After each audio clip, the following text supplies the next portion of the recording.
This is Akash Sukani and welcome to Samarpan Techno School Biology YouTube channel. તમે જોઈ રહ્યા હતા chapter number 5 સપુષ્પી વનસ્પતિઓની બાહ્યાકાર રચનાઓ. આજે ભણીશું એમાં પુષ્પમાં આગળ વધીને લેક્ચર નંબર 7. આપણે લેક્ચર નંબર 6 ની અંદર લાક્ષણિક પુષ્પ, ત્યારબાદ સમમિતિને આધારે પુષ્પના પ્રકાર અને પુષ્પના ભાગોની વાત કરેલી. આજે પુષ્પના એક બીજા પ્રકારની વાત કરીશું. કોના આધારે? તો કે બીજાશયના સ્થાનને આધારે. બીજાશય કોનો ભાગ છે? સ્ત્રી કેસરનો. ઓકે, કઈ રીતે? તો કે આ સ્ત્રી કેસર હોય તો સ્ત્રી કેસરની અંદર 3 ભાગ જોવા મળે: પરાગાસન, પરાગવાહિની અને બીજાશય. તો આ બીજાશયનું સ્થાન પુષ્પમાં ક્યાં છે એના આધારે પુષ્પના 3 પ્રકાર પડે.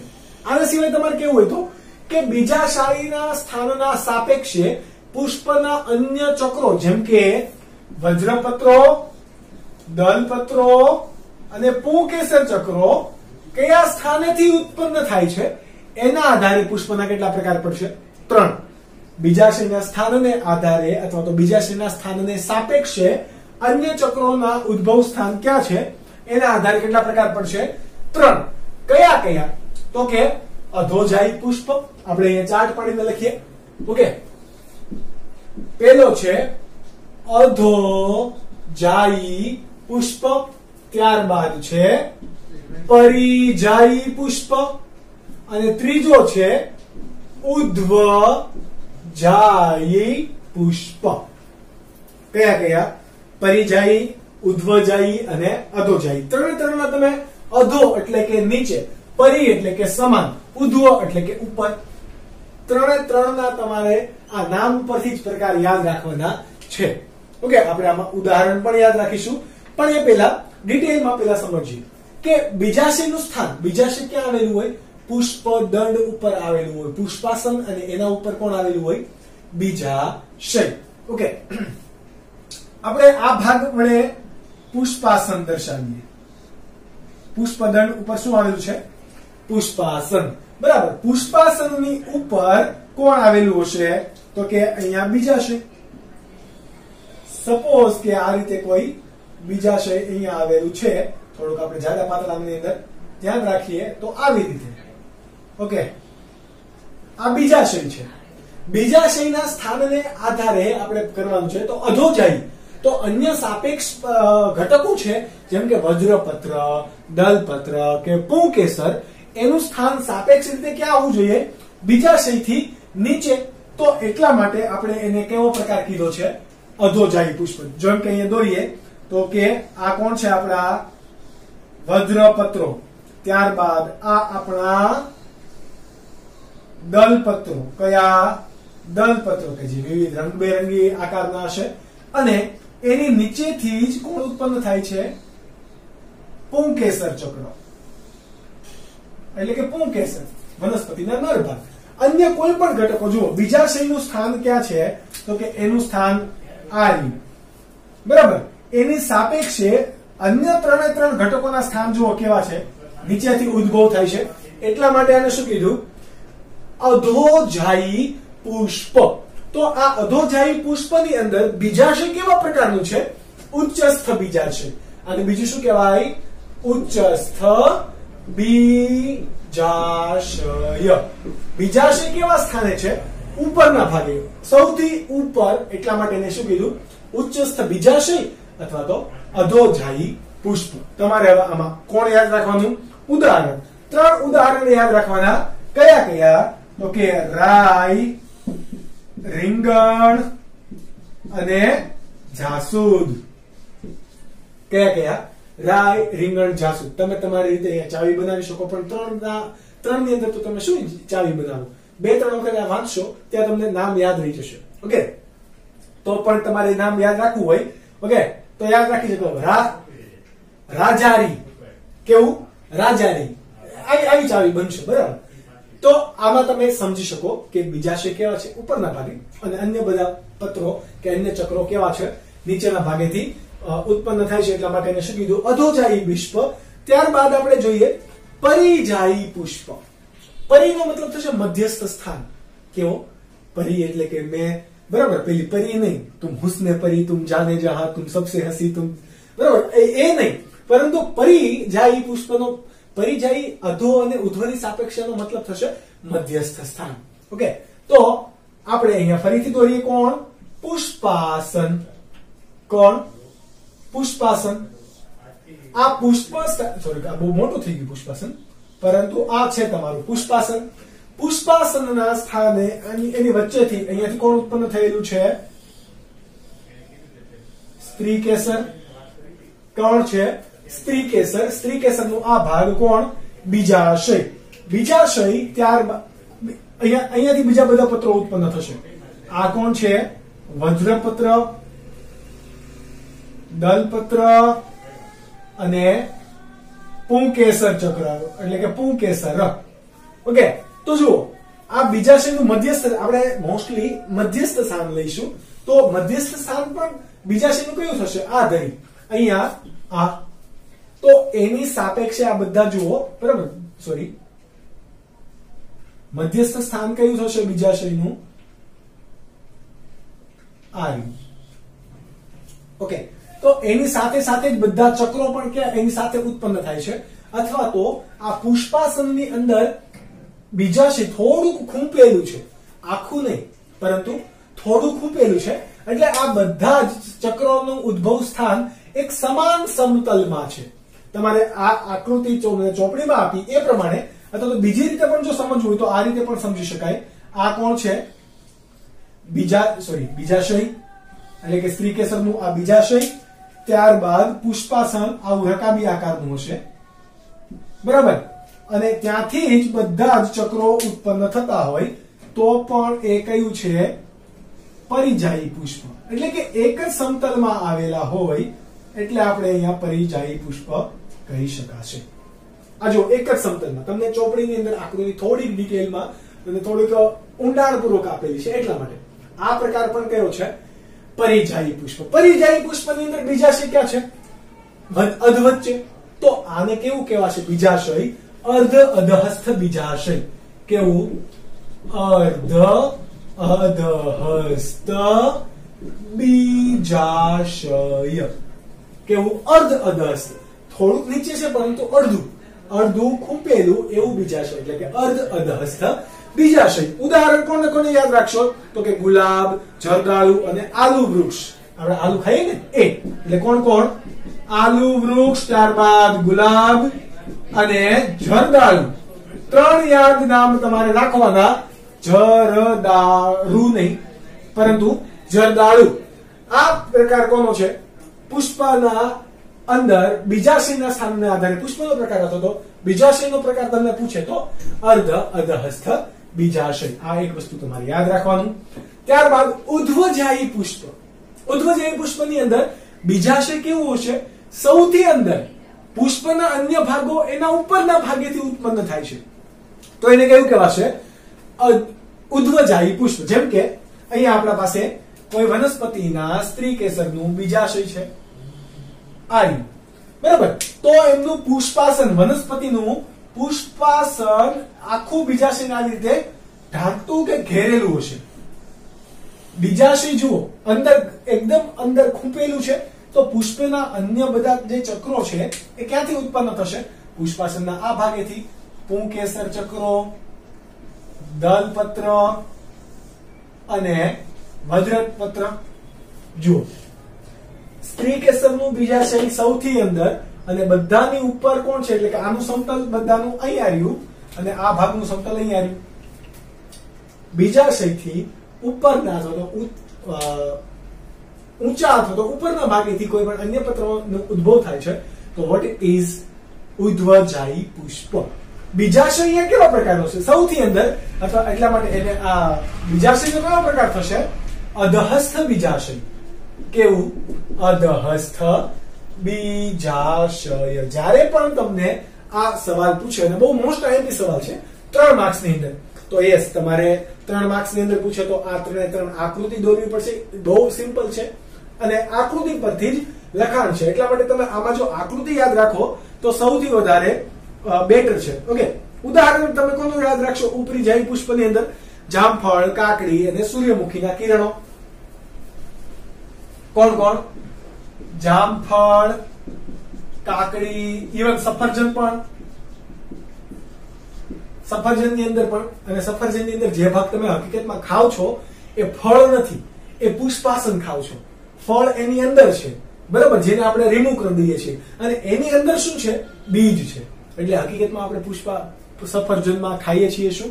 સફરજન અને નાશપતિ બંનેમાં તો પુષ્પાસન ખાઈએ છીએ. ઓકે, તો એમાં આપણને ખબર પડી જાય કે કેટલું બધું ઊંડાણમાં ખૂપેલું છે બીજાશય. ઓકે, આ વાત છે ઉદ્ધવજાયી પુષ્પની. ઉદ્ધવજાયી પુષ્પ અથવા તમને કહે અર્ધ અધહસ્થ બીજાશય, તો પણ તમને આવડતું હોવું જોઈએ. તમને અહીંયા એક એક્ઝામ્પલ આપેલું હશે, સૂર્યમુખીના કિરણ પુષ્પકો. તો વોટ ઇઝ સૂર્યમુખીના કિરણ પુષ્પકો? તો આપણે અહીંયા ડાયાગ્રામ ડ્રો કરી દઈએ. આ તમે વિડિયો પોઝ કરીને ડ્રો પેલા કરી લેજો, બીકોઝ અત્યારે હું હવે રિમૂવ કરીશ સમજવા માટે કે કિરણ પુષ્પક કોને કહેવાય અને બિંબ પુષ્પક પણ હમણાં તમારે નામ આવવાનું છે. તો એ કોને કહેવાય? સૂર્યમુખી હોય ને, તો સૂર્યમુખીનું જે પુષ્પાસન છે એ કેવું હશે? બિંબ આકાર અથવા તો રકાબી આકાર, આવું. તો એના મધ્ય ભાગે નાના નાના અદંડી પુષ્પો આવેલા હશે કે જેને શું કહેવાય? મધ્ય ભાગે આવેલા હોવાથી બિંબ પુષ્પક. વચ્ચે જે કાળા કાળા કલરના તમે અથવા તો બ્રાઉન કલરના, રાખોડી કલરના જુઓ છો એ બિંબ પુષ્પક, અને એની પરિઘરતી ભાગે આવી રીતે કિરણ પુષ્પક કે જે સૂર્યના કિરણોની જેમ હશે. આપણે પુષ્પ આમ નથી જોતા, આપણે આમ જોઈએ છીએ એટલા માટે. તો ફરતી બાજુએ જે આવેલા છે એને શું કીધા આપણે? કિરણ પુષ્પક. અને આ ભાગે આવેલા છે એને શું કીધા? બિંબ પુષ્પક. તો સૂર્યમુખીના કિરણ પુષ્પક છે એ પણ જુઓ, સ્ત્રીકેસરનું બીજા છે ક્યાં છે? અહીંયા હશે. તો એનાથી સાપેક્ષ કિરણ પુષ્પકો ઉપરના ભાગેથી ઉત્પન્ન થાય છે, એટલા માટે શું કીધું? ઉદ્ધવજાયી બીજાશયના આધારે પુષ્પના પ્રકારમાં. એનું પણ એક એક્ઝામ્પલ યાદ રાખી લીધું. ઓકે, તો આ તમારે યાદ રાખવાનું છે, ડાયાગ્રામ પણ યાદ રાખવાના છે, ઉદાહરણ અહીંયા બહુ જ તમારે યાદ રાખવા પડશે, બીકોઝ નીટની અંદર આમાંથી ક્વેશ્ચન પૂછ્યો છે અને ગુજરાત બોર્ડમાં પણ સવાલ પૂછવા જેવો છે. તો તમે નોટ ડાઉન કરી શકો છો અને સ્ક્રીનશોટ ને તમે નોટબુકમાં પણ ઉતારી શકો.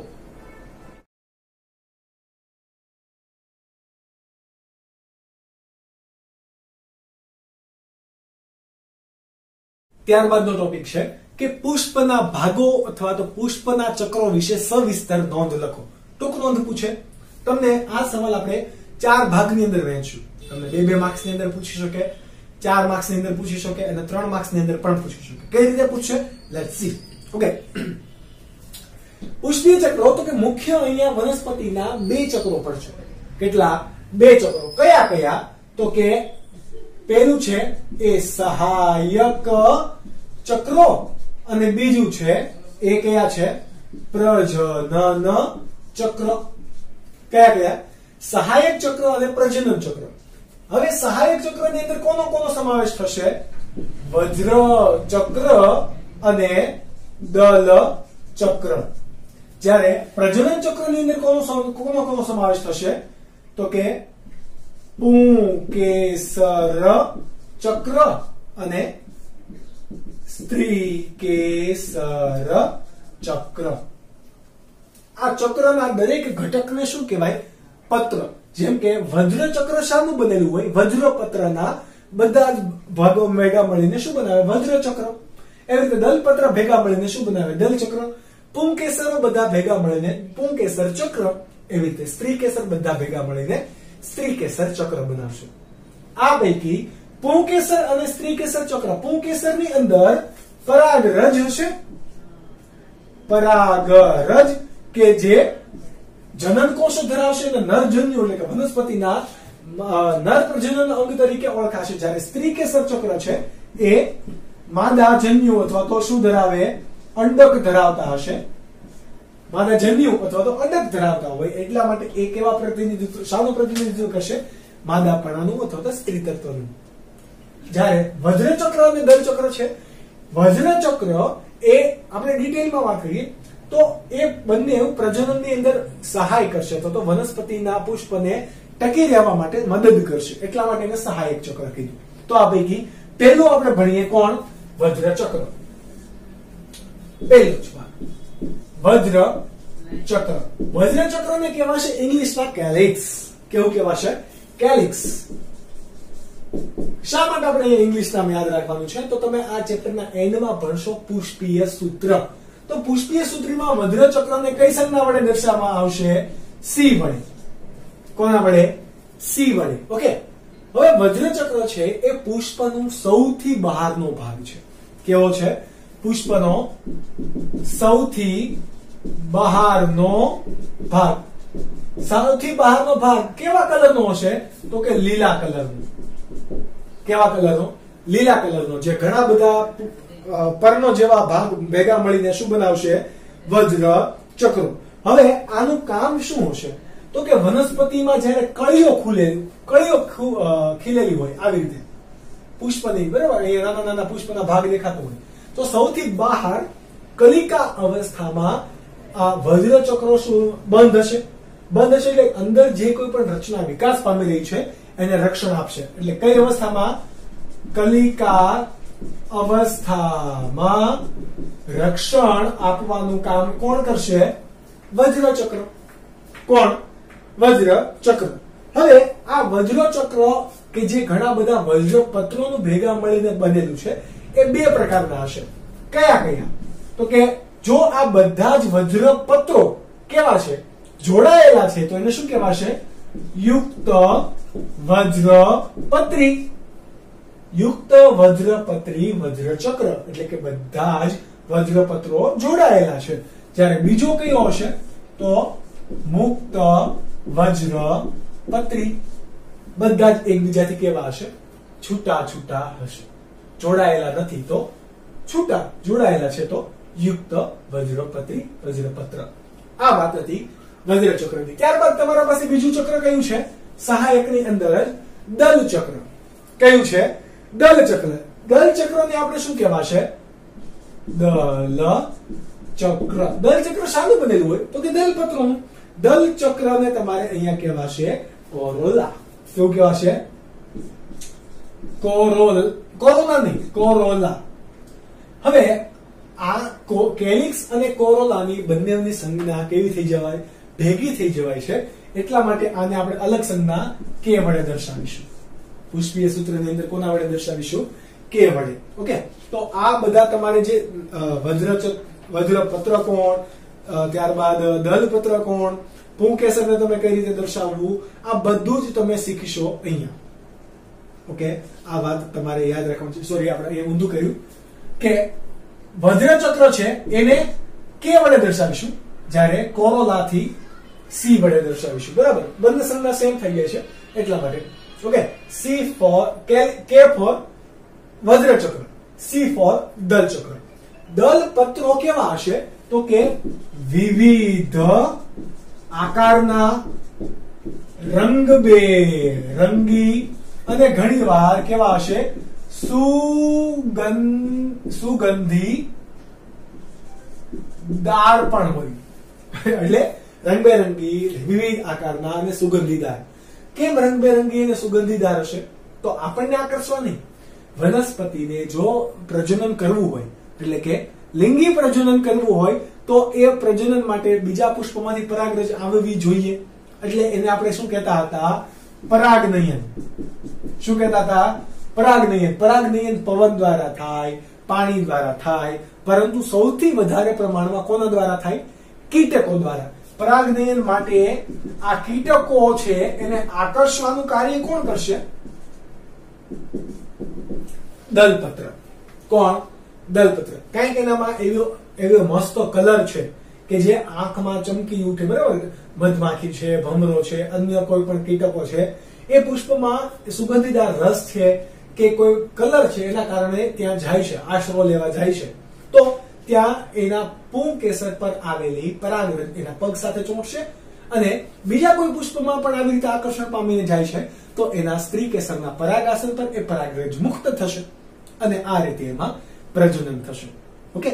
તો આ પ્રકારનું પ્રજનન, પરાગનયન માટે, કીટકોને આકર્ષવા માટે દલપત્રો કેવા છે? રંગબેરંગી, સુગંધીદાર અને વિવિધ આકારના જોવા મળે. આકારની વાત કરીએ છીએ તો આકારમાં પણ આપણે વાત કરી દઈએ. કયા કયા આકાર જોવા મળે? તો નલિકાકાર, ત્યારબાદ ઘંટાકાર, ત્યારબાદ ગળણી આકાર. કેવો? નલિકાકાર, ઘંટાકાર, ગળણી આકાર ને ઘણા વનસ્પતિની અંદર ચક્રાકાર. જેમ કે રીંગણ હોય તો એમાં કેવો છે? ચક્રાકાર. બરાબર. નલિકાકાર, હવે તમારે ઉદાહરણ પણ અહીંયા યાદ રાખવા પડશે. તો નલિકાકાર કોની અંદર જોવા મળશે? તો હમણાં આપણે સૂર્યમુખીના બિંબ પુષ્પકો જોયા હતા, જે આપણે નળી જેવા વચ્ચે દોરેલા. તો સૂર્યમુખીના આ જે બિંબ પુષ્પકો છે એ કેવા આકારના હશે? નલિકાકાર, આવા નળી જેવા. બરાબર. ત્યારબાદ છે ઘંટાકાર. ઘંટાકાર એટલે કે કેવા? આપણે દોરીએ આવા પ્રકારના. કેવા છે? ઘંટાકાર. તો આ કોની અંદર જોવા મળશે? તમાકુ અને રાસબેરીની અંદર. તમાકુના પુષ્પ અને રાસબેરીના પુષ્પ, ઇવન ગુલાબના પુષ્પ પણ કેવા કહી શકાય? ઘંટાકાર કહી શકાય. ત્યારબાદ છે ગળણી આકાર. કેવા? ગળણી આકાર. તમે આવા જોયા હશે પુષ્પ, એટલે કે દલપત્ર આવું હોય. કોની અંદર હશે? તો કે ધતુરાની અંદર. કોની અંદર? ધતુરાનું ધોળું ફૂલ એટલે કે ધતુરો. ચક્રાકાર. ચક્રાકાર એટલે આ ગોળ, સિમ્પલ. બરાબર. તો ચક્રાકાર કોની અંદર જોવા મળશે?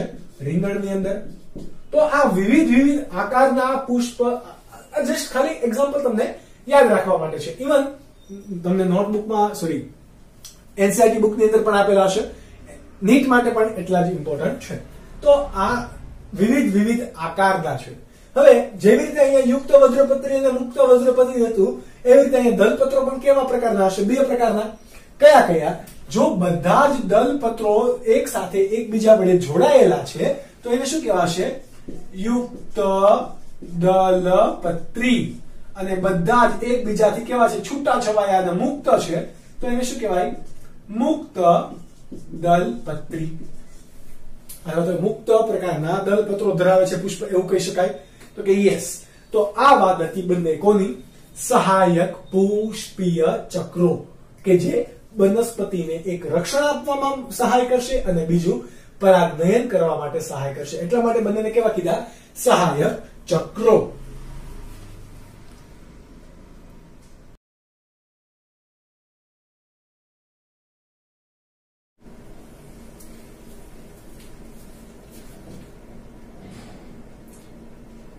ત્યારબાદ છે હવે સહાયક બાદ પ્રજનન ચક્રો.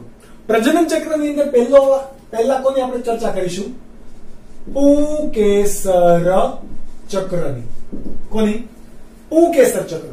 જેવી રીતે દલ ચક્રના એકમો ભેગા મળીને દલ ચક્ર બનાવતા હતા, એવી રીતે પુંકેસર એક પુંકેસર ભેગા મળીને, એટલે કે પુંકેસર ચક્રના એકમો ભેગા મળીને શું બનાવે? પુંકેસર ચક્ર. આ પુંકેસર ચક્ર કેવા પ્રકારનું હશે? તો કે એકદમ કેવું? વૃંત આકારનું કે તંતુમય હશે. કેવું? વૃંત કે તંતુ જેવું આકારમાં તમને જોવા મળે. ઓકે, આપણે જોયું ડાયાગ્રામ બનાવીએ તો ડાયાગ્રામ કંઈક આવો બનશે. આ જો તંતુ જેવું કંઈક રચના છે. તંતુ જેવી રચના ઉપર કંઈક આમ જોડાયેલું છે, આવું કંઈક. ઓકે, તો આ શું છે? વનસ્પતિના પુષ્પનું પુંકેસર ચક્ર. એટલે કે જે નર પ્રજનન અંગ છે એ ભાગ. આ ભાગ શું ધરાવે? તો કે 3 ભાગની અંદર વિભાજિત હોય. સૌથી ઉપર ફૂલેલો જે ભાગ છે એ શું છે? તો એને કહેવાશે પરાગાશય. શું કહેવાશે? પરાગાશય. ત્યારબાદ આ લાંબો તંતુ જેવો ભાગ છે એને શું કહેવાશે? તંતુ. જે ભાગે પરાગાશય તંતુને જોડે છે એ ભાગને શું કહેવાશે? યોજી. શું કહેવાય? યોજી. જે ભાગે પરાગાશય યોજી સાથે ક્યાં જોડાશે? કોના જોડે જોડાય? તંતુ જોડે. તો પરાગાશય, યોજી અને તંતુ, આ ત્રણ કોના અંગ છે? પુંકેસરના. કોના? પુંકેસરના. હવે આ પરાગાશય છે એને આપણે અહીંયાથી આડછેદ લઈએ, કાપીએ તો એ કેવું દેખાશે? તો કે આવું. સફરજન. તમને એવું લાગશે સફરજન? તો કે એવું કહી દઉં, સફરજન. બરાબર. આ કેવું છે? દ્વિખંડી જો એક ખંડ અને આ બીજો ખંડ એટલે કે પરાગાશય હંમેશા કેવું હશે દ્વિખંડી આ દ્વિખંડીની અંદર ચાર નાની નાની એટલે કે એકની અંદર બે એવા આવી રીતે શું આવેલું છે લઘુ બીજાણુ ધાની આવેલી છે શું આવેલ છે લઘુ બીજાણુ ધાની લઘુ બીજાણુ એટલે કે કોણ લઘુ બીજાણુ એટલે કે પરાગરજ પરાગરજ સમાવતી કોથળી જેવી રચના છે કે જ્યાં શું ઉત્પન્ન થશે ઘણી બધી પરાગરજ અને સંગ્રહ પણ ત્યાં થશે આ રીતે તો પરાગરજને સંગ્રહ કોણ કરશે લઘુ બીજાણુ ધાની કે જે ક્યાં આવેલ છે પુંકેસરના પરાગાશયની અંદર આ અંદરનો ભાગ શું છે પરાગરજ આ રીતે આપણે દર્શાવી શકીએ તો કે યસ આ પરાગરજ છે પરાગરજ એ હકીકતમાં શું કામ કરે છે તો કે એની અંદર શું આવેલું હોય તો કે જેમ કે આપણે પરાગરજને પણ ઝૂમ કરીને જોઈએ તો એની અંદર એક વાનસ્પતિક કોષ અને એક જનન કોષ આવેલો હોય કોણ આવેલો હોય વાનસ્પતિક કોષ અને જનન કોષ આ જનન કોષ ત્યારબાદ વિભાજન પામીને બે જનન કોષની અંદર વિભાજન પામી જશે નાના નાના કે જે બેવડું ફલન કરવા માટે જવાબદાર હતા આપણે ભણી ગયા ચેપ્ટર નંબર 3 ના એન્ડિંગમાં એક જનન કોષ એ અંડકોષ સાથે જોડાઈને ફલિતાંડ બનાવશે જ્યારે બીજો એ દ્વિધ્રુવીય કોષ સાથે જોડાઈને પ્રાથમિક ભ્રૂણપોષ કેન્દ્ર બનાવશે તો આ પરાગરજની વાત થઈ પરંતુ આપણે અત્યારે એની ડિટેલમાં જઈશું નહીં આ બધું તમે ભણશો ચેપ્ટર નંબર 2 ની અંદર ધોરણ 12 ત્યારબાદ તો આ પરાગરજ શું કરશે એ પરાગરજ વનસ્પતિના પરાગાસન સુધી જશે અને એમાં અંકુરણ પામીને એની અંદર નરજન્યુ દાખલ કરશે એટલા માટે એ નર પ્રજનન અવસ્થાનું પ્રતિનિધિત્વ કરે છે આ પરાગરજને બીજું શું કહેવાય લઘુ બીજાણુ ધાની શું કહેવાય લઘુ બીજાણુ ધાની હવે જે રીતે આપણે બધા વનસ્પતિની અંદર હમણાં બધા ચક્રોની અંદર ભણ્યા યુક્ત મુક્ત બરાબર તો વિશિષ્ટતા કઈ કઈ છે તો જ્યારે પણ દલપત્ર સાથે પુંકેસર જોડાયેલું હોય તો એને શું કહેવાશે દલ લગ્ન પરિપુષ્પ સાથે જો જોડાયેલું હોય પુંકેસર તો એને શું કહેવાય પરિલગ્ન ફરીથી હું તમને યાદ અપાવી દઉં કે આપણે જે લાસ્ટ લેક્ચરમાં જોયું હતું દલ લગ્ન કોને કહેવાય તો દલપત્રની સાથે કોણ જોડાયેલું છે પુંકેસર જોડાયેલું છે તો એને શું કહેવાશે દલ લગ્ન પુષ્પ જ્યારે પરિલગ્ન પુષ્પ કોને કહેવાય વજ્રપત્ર અને દલપત્ર જોડાયેલા છે એની સાથે જો પુંકેસર પણ જોડાયેલું હોય કેવું બરાબર આંતરિક રીતે બંને જોડાણ ધરાવતા હોય તો એને શું કહેવાશે પરિલગ્ન પુષ્પ કેવું પરિલગ્ન પુષ્પ દલ લગ્ન છે તો એની અંદર તમારે કયા કયા ઉદાહરણ યાદ રાખવાના તો કે સિમ્પલ છે થોડું રીંગણ બટાટા ધતુરો બરાબર આ તમારે 2-3 તમે નામ યાદ રાખી દો કે જે તમે લખી શકો પરંતુ આપણે ડિટેલમાં જશું હજુ 2 નામ લખીએ તમાકુ અને સૂર્યમુખી એની અંદર પણ કેવું હોય દલ લગ્ન પ્રકારે શું જોવા મળે પુષ્પ જોવા મળશે પરિલગ્નમાં વાત કરીએ તો લીલિએસી કુળની કોઈ પણ વનસ્પતિ તમે લઈ લેવાની કેવી લીલિએસી આ લીલિએસી કુળ વિશે આપણે આ ચેપ્ટરના એન્ડિંગમાં ભણીશું લીલિએસી કુળની વનસ્પતિ જેમ કે કોણ છે આપણે પાસે અહીંયા ડુંગળી આવશે ત્યારબાદ કમળ આવશે તો આ બધી વનસ્પતિમાં કેવું હશે પરિલગ્ન પુષ્પ કેવું હશે પરિલગ્ન પુષ્પ આ બધા શું છે બધી ખાસિયત છે જ્યારે કોઈ પણ વનસ્પતિના પુંકેસરો એકબીજાથી કેવા છે મુક્ત છે તો એને શું કહેવાશે મુક્ત પુંકેસર અથવા તો મુક્ત પુંકેસરી ચક્ર મુક્ત પુંકેસરી ચક્ર જ્યારે એકબીજા સાથે જોડાયેલા હોય તો એને શું કહેવાય મુક્ત નહીં પરંતુ યુક્ત પુંકેસરી ચક્ર હવે આ જોડાયેલા હોય એમાં ઘણી વખત જૂથ પણ બનાવતા હોય શું બનાવતા હોય જૂથ જેમ કે ત્રણ પ્રકાર પડશે એના. એક ગુચ્છી, ગુચ્છ એટલે કે ઝુમખો, જૂથ. એક ગુચ્છી, દ્વિગુચ્છી, અને ઘણી વનસ્પતિની અંદર આ યુક્ત હશે તો એ બહુગુચ્છી પ્રકારના પણ હોય. કેવા? એક ગુચ્છી, દ્વિગુચ્છી, બહુગુચ્છી. હવે ઉદાહરણ આપણે પહેલા સમજીએ. એક ગુચ્છી એટલે કે વનસ્પતિનું આવું કોઈ પુષ્પ છે, બરાબર? એની અંદર બધા જ પુષ્પો કેવા છે? પુષ્પની અંદર પુંકેસર આવી રીતે અહીંયાથી જોડાણ પામેલા છે. બધા એક ગુચ્છની અંદર જોવા મળે છે. જુઓ તો આને કેવું કીધું? એક ગુચ્છી. હવે કોઈ પુષ્પની અંદર પુંકેસર આ એક ગુચ્છમાં અને અહીંયા બીજા ગુચ્છમાં પણ આવી રીતે જોડાણ પામેલા છે. તો ઘણા બધા છે, જોડાયેલા છે, પરંતુ ગુચ્છ કેટલા છે? બે. ઘણાની અંદર આવા ઘણા બધા એક થી વધારે, બે થી વધારે ગુચ્છ હોય તો એવા બધાને શું કહેવાશે? બહુગુચ્છી. શું કહેવાશે? બહુગુચ્છી. જેમ કે આમાં એક ગુચ્છીની અંદર ઘણા બધા હોય. દ્વિગુચ્છીની અંદર 9+1 નું પણ જોડાણ જોવા મળે કે ફક્ત 1 2 3 4 5 6 7 8 9 આ 9 પુંકેસર જોડાઈને એક ગુચ્છ બનાવે. જ્યારે એક બીજું પુંકેસર હશે તો એક કેવું હોય? એ છૂટું છવાયેલું જોવે, એ જોડાયેલું નથી. તો પણ ગુચ્છ કેટલા બન્યા? બે. તો આ રીતે યુક્ત પુંકેસરી ચક્રના પ્રકારો પડશે. એક ગુચ્છની અંદર વાત કરીએ ઉદાહરણની તો કોને યાદ રાખશો તમે? જાસૂદને. જાસૂદના તમે પુષ્પ જોયા હશે, બરાબર? આવી રીતે આમ લટકતા, આમ ખુલ્લા હોય તો એની અંદર આમ બહુ મોટો ભાગ આવેલા હોય, એની અંદર આમ પુષ્પના પુંકેસરો હશે. તો જુઓ એક જ ગુચ્છની અંદર બધા જોડાયેલા છે. આ આખું નલિકા શું હશે? એની ગુચ્છ. આવું તમે પુષ્પ જોયેલું હશે જાસૂદનું. તો જાસૂદ કેવું છે? એક ગુચ્છી. ત્યારબાદ એક ગુચ્છની અંદર કપાસ અને ભીંડાને પણ લઈ શકાય. કપાસ, ભીંડા અથવા તો માલવેસી કુળની કોઈ પણ વનસ્પતિ હોય. આપણે નીટમાં એ બધું ભણશું, કયું કુળ ને વગેરે વગેરે, પણ એટલા થોડું યાદ રાખો. કપાસ, ભીંડા અને જેને કોઈ પણ અત્યારથી જો તૈયારી કરવી હોય એ લખી રાખો, માલવેસી કુળ પણ. ઓકે. ત્યારબાદ દ્વિગુચ્છની અંદર કોને યાદ રાખવાના? વાલ, વટાણા, ચણા અથવા તો શિંબી કુળની વનસ્પતિ. શિંબી કુળ એટલે કે કઠોળ વર્ગની વનસ્પતિ બધી શેમાં આવશે?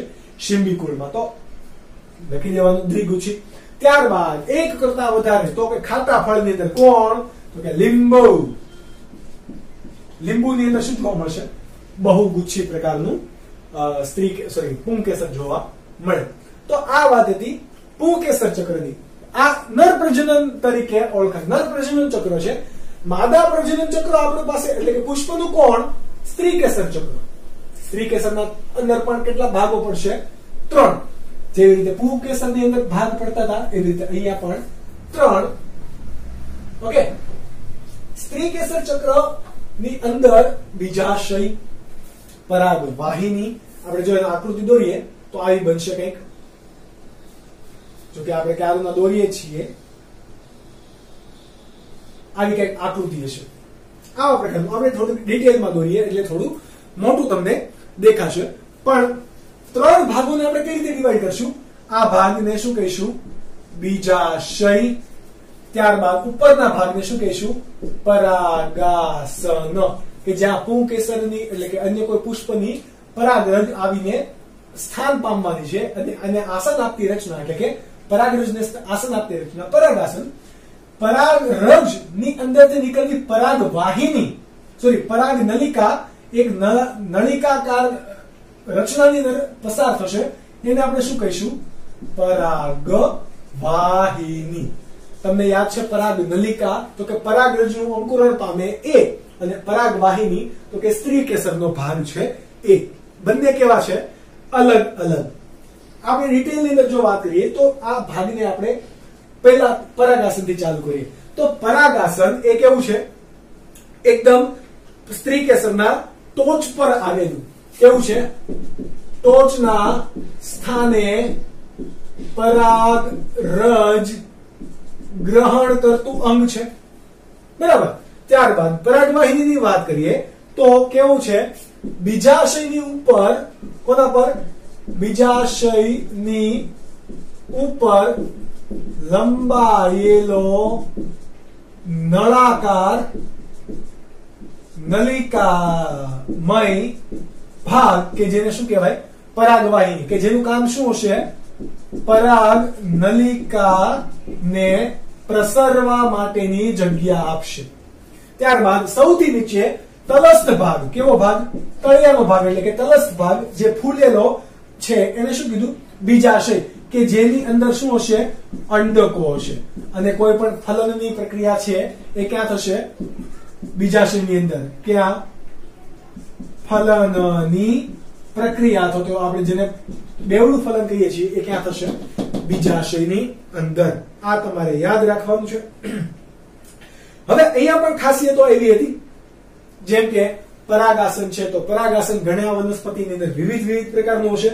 ઘણી વનસ્પતિની અંદર સપાટ હશે ઘણીની અંદર ખરબચડું હશે ઘણામાં ગાદી જેવું હશે પણ આપણે જો સ્ત્રી કેસર ચક્રોની યુક્ત અને મુક્તના આધારે વાત કરીએ તો પણ જેવી રીતે બધા ચક્રોમાં હતા યુક્ત સ્ત્રી કેસરી ક્યારે કહેવાય સ્ત્રી કેસરો એક કરતા વધારે હોય અને જોડાયેલા હોય તો એને શું કહેવાય યુક્ત સ્ત્રી કેસરી જ્યારે મુક્ત સ્ત્રી કેસરી કેવી ક્યારે કહેવાશે એક સ્ત્રી કેસર જોવા મળે જે વનસ્પતિની અંદર તો એવી વનસ્પતિની કહેવાશે એક સ્ત્રી કેસરી વનસ્પતિનું પુષ્પ અને એ બધા જ જો એકબીજા આના સિવાય વધારે હોય અને છૂટા છવાયેલા હોય તો એને શું કહેવાશે મુક્ત સ્ત્રી કેસરી મુક્ત સ્ત્રી કેસરી કોનામાં જોવા મળશે તો સિમ્પલ છે આ તમે જોયું હશે ગુલાબની અંદર ગુલાબનો હમણાં વેલેન્ટાઇન કે કોઈ પણ તમે વાર તહેવારની અંદર ઘરે ગુલાબ આવે એટલે એની અંદર જોજો વચ્ચેના જે સ્ત્રી કેસર હશે એકબીજાથી કેવા હશે મુક્ત હશે એનું પરાગાસન આવા પ્રકારનું હશે સોરી આવું કઈ એટલે એવું તમે જોઈ શકશો એ ભાગ કયો હશે સ્ત્રી કેસરનો ઓકે ગુલાબ છે ત્યારબાદ કમળ છે એના અંદર પણ કેવું મુક્ત સ્ત્રી કેસરી પ્રકારનું સ્ત્રી કેસર જોવા મળશે જ્યારે યુક્ત સ્ત્રી કેસર કોને અંદર જોવા મળે તો કે રાઈ છે ટામેટા છે જો આ બધાના પુષ્પ તમે ગામડે હોય કે ખેતી કરતા હોય તો આ બધાના પુષ્પ જ્યારે પણ એમાં ફળ આવવાનું હોય ત્યારે તમારે આને જોવાનું રાઈના છોડને કે ટમેટાના છોડને તો એમાં સ્ત્રી કેસર કેવા હશે બીજા સાથે બધા જ જોડાયેલા હશે આ સ્ત્રી કેસરની અંદર આવેલા બીજાશયની અંદર ઘણીવાર નહીં જોવા તો મળે શું જોવા મળે અંડક જોવા મળે શું જોવા મળે અંડક આ અંડક ઘણી વખત એક અંડક હોય ઘણી વખત ઘણા બધા અંડકો હોય બરાબર ઘણા બધા હોય આ અંડકની અંદર શું જોવા મળે ફલન એટલે કે ફલનની પ્રક્રિયા ક્યાં જોવા મળે બીજાશયની અંદર આવેલા અંડકમાં આ અંડક જે છે એ ફલન બાદ વિકાસ પામી શેમાં રૂપાંતરણ પામશે બીજમાં જ્યારે આ બીજાશય છે એ ફલન બાદ વિકાસ પામીને શેમાં રૂપાંતરણ પામશે ફળમાં એટલા માટે બીજ એ કેવું છે ફળથી ઢંકાયેલું છે કોઈ બીજાશયથી ઢંકાયેલું છે બીજાશયથી ઢંકાયેલું છે તો એને શું કહેવાય આવૃત બીજધારી વનસ્પતિનું પુષ્પ છે એકદમ ઈઝી તો આ વાત હતી તમારા 4 ચક્રોની જે તમારે નોટ ડાઉન કરવાના છે યાદ રાખવાના છે ઉદાહરણ અહીંયા બહુ જ ઇમ્પોર્ટન્ટ છે તમે ઉદાહરણને ચાર્ટ બનાવીને તમે યાદ રાખવાની કોશિશ કરશો લખીને યાદ રાખવાની કોશિશ કરશો તો આ ચેપ્ટર બહુ જ ઈઝી છે બરાબર બીકોઝ તમારે 1 માર્ક્સ કે 4 માર્ક્સ ને નીટનો સવાલ હોય તો 4 માર્ક્સ તમારા એક ઉદાહરણ નથી આવડવાના ઉપર ડિપેન્ડ છે માર્ક્સ જતા રહેશે અને એનો અફસોસ બહુ વધારે થશે તો મેક શ્યોર કે તમે આ ચાર્ટને યાદ રાખો ઘરે આવા રીતે ચાર્ટની નાની કાપલી બનાવીને તો એક પેજની અંદર મસ્ત ડાયાગ્રામ ડ્રો કરીને ચાર્ટ ડ્રો કરીને લગાડી દેવાના એટલે ગમે ત્યારે તમે જાઓ એટલે ઉદાહરણ યાદ રહી અઠવાડિયું ફક્ત તમે અઠવાડિયું આવું કરશો એટલે તમને એ ઉદાહરણો યાદ રહી જાય અને બિલીવ મી એ ક્યારે ભૂલાશે નહીં કેમ તો કે તમે આંખે જોયેલું છે તમારે ઘરના પછી જ્યારે કાગળિયું નહીં હોય ત્યારે તમે ઘરના ખૂણે જશો તો પણ તમને વિઝ્યુઅલાઇઝ થશે અને તમને યાદ રહેશે ઓકે તો આ બધી હતી નાની શોર્ટકટ ટ્રીક કે જે તમે યાદ રાખવા માટે યુઝ કરી શકો છો મળીશું આપણે લેક્ચર નંબર 8 ની અંદર વધારે આગળ ડિટેલમાં આ ચક્રોના આધારે ઘણા બધા વિન્યાસ જોવા મળે છે કલિકાંતર વિન્યાસ જરાયુ વિન્યાસ એ બધા ભણીશું ત્યાં સુધી bye bye and take care